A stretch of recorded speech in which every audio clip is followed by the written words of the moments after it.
Ready for Emily Williams' speech. Only those who dare to fail greatly can ever achieve greatly. Robert F. Kennedy.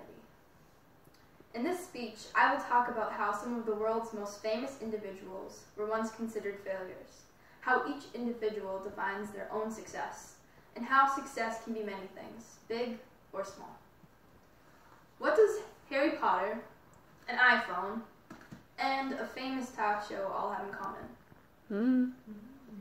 They're all linked to famous failures.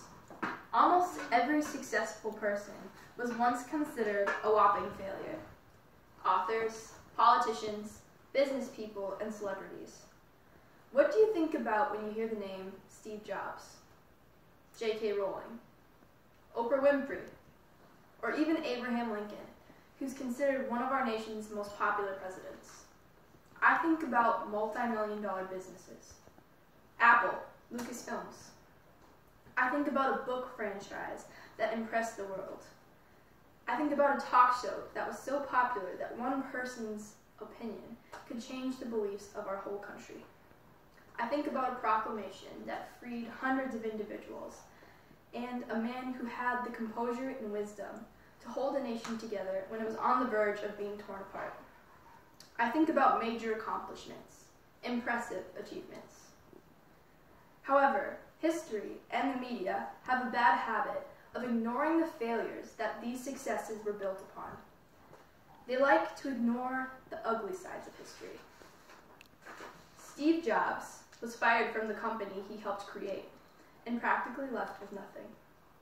Oprah Winfrey was fired from her first job on TV as a news anchor and told she would never amount to anything. J.K. Rowling went through a difficult divorce and struggled to raise her children on her own. When she was living in poverty, she wrote the first Harry Potter novel on a typewriter. Abraham Lincoln ran for state legislator in 1832, but lost. He ran for Congress in 1843, but lost again. He ran for the United States Senate in 1854, but lost once again. Imagine how different our world would be if these individuals succumbed to their failure and never tried again. I wouldn't have the computer I used to write this speech, or my iPhone. The world would be lacking its favorite children's book series. And maybe the United States would be divided today. Success is often preceded by failure. Don't give up. Success is not confined to limitations and is often determined by our own beliefs and perspectives. Success isn't always obvious, and the people we look up to now most likely were unsure of themselves at one point. Take, for example, Shawn Johnson, an Olympic gymnast. She won a gold medal by the time she was 16 years old. An impressive accomplishment, in my opinion. Even to be a part of the Olympics is an impressive achievement and a great honor.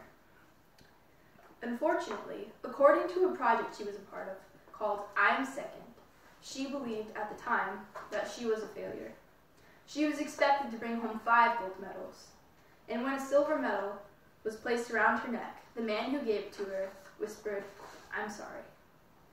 Her expectations of success were so high that even when she was standing in front of the whole world with a gold and many silver medals around her neck, she felt like a failure. President Lincoln seemed to doubt the impact that his most famous speech, the Gettysburg Address, would one day have, because he said, "The world will little note nor long remember what we say here." Vincent van Gogh's work was never fully recognized until after he died. He may have believed he was unsuccessful, but today his paintings are worth many millions. Emily Dickinson never published any of her poetry because she believed that it wasn't good enough to be read by the public. Thankfully, her sisters showed the confidence that Miss Dickinson lacked and published the poetry after she died, or we would not have the pleasure of reading her work today. Believe in your talents and ideas. You define your success. And success doesn't always have to be big. Success doesn't necessarily mean to be the best or make the most money. You define what success means in your life. My grandmother struggled to take care of her 2 children while her husband fought for our country in Vietnam. She worked 2 jobs and even donated her own blood to make ends meet. She faced major health problems and was disappointed that she was only capable of having 2 children. However, she worked hard, cared for the children she had, and believed that her life would get better. Last December, I watched her enjoy the Christmas season by spending time with her husband and 19 grandchildren in the comfort of her home while she showered the ones she loves with gifts. She doesn't have an important position at work, a brand new car, or $1 million house, but I believe that she is successful. Love, family, the Christian faith, and happiness define success as much as any monetary achievement. We define our success. Maybe you're currently experiencing a low part in your life, and your life feels more like rags than riches, and you don't know how much more you could take. Start by finding the little successes in your life. Maybe you made your coffee just perfect this morning, or your outfit turned out better than you expected. Create little successes. Make someone's day by holding the door open for them, or giving them a compliment. Winston Churchill once said, "Success is not final, and failure is not fatal. It is the courage to continue that counts." Find the courage to continue. Believe in yourself even when others don't. Come back from your failures, and maybe you'll follow the footsteps of other famous individuals like Steve Jobs, J.K. Rowling, Oprah, Abraham Lincoln, and Sean Johnson. Or perhaps you can find the same variation of success as my grandmother. Don't be afraid to put yourself out there. Go fail greatly, and eventually succeed greatly. Thank you.